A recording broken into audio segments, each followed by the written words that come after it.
One. I'm Tim Tanksley. This is my wife Sharon. We live about 3 miles south and west of Becoshey. About a mile as the crow flies from a fly ash dump site, which is located approximately 1 mile south of Becoshey.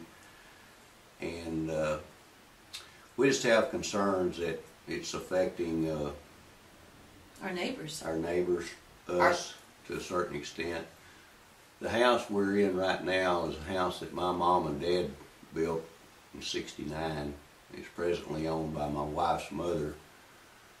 But the land where this house is sitting has been in my mom's family since before statehood, when this was still Indian territory. And we just feel like it's our heritage. We should be able to live here.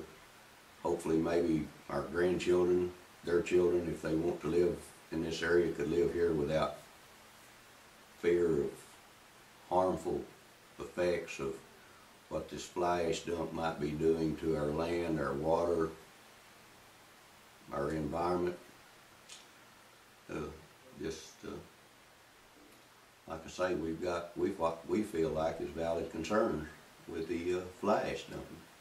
Tim talks about where they're doing the fly ash dumping it was a strip pit area, and the prior dump was a strip pit, also known as the Smith pits. And Tim remembers as a boy that I swam in those pits. Sure you did. And they talk about, it's kind of like when they come in and they talk about what they call reclamation for these fly ash dumps, that they're going to improve something. But Tim can tell you from swimming there that you had beautiful blue water. It was something that somebody can enjoy. But when you go out and you view the Smith pit now, it looks like something from another planet. No, so they come in, we feel like that sometimes they misrepresent themselves when they come into a community and more or less say that they're going to take and better something. We don't think so. Yeah, basically, like I say, I swam in that old Smith pit when I was a kid. Every time I could sneak off of the farm and get away for long enough to get down there and swim, us boys from around town swam in it. And you know, some people they may think pits are ugly, whatever.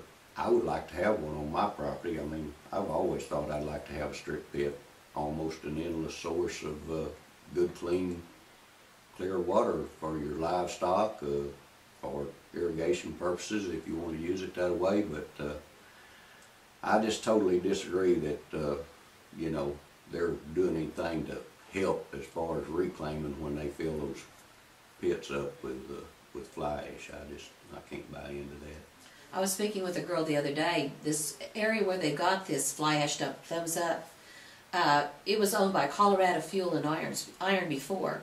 And when they went in and actually reclaimed the property from Colorado Fuel and Iron, these pit areas that they're dumping in now, they were clear water that you could see, you know, for an endless way down. I mean, and people would go out there and fish. Beautiful water. And now it's very sad. If you look out on, you know, the website, you can see what the site looks like now. They're taking beautiful, clean water and, you know, they're just fouling it. You know, it's just it's very, very sad. And we feel like that, like I said, you know, they misrepresented themselves when they came to this area. And they're not people that are originally from here. They don't have the ties to the land that, like my husband's family does before statehood. Strangers that come in and buy up a parcel of land, and they feel like, you know, that they can just, you know, do almost anything with it. But I think that when it impacts people, their neighbors, they're not a very good neighbor, number one, and I don't feel like that it should be able to be allowed. How about you? No, I think there needs to be, you know, better government regulations, but I also think that, you know, people like that should think a little bit longer and harder about what effects that they might be having on the community when they start, you know, the people that gives them the land or releases the land or whatever, the people, I guess, that profits from the operation, they need to take into consideration what they might be doing to other people's lives. I feel this way, though.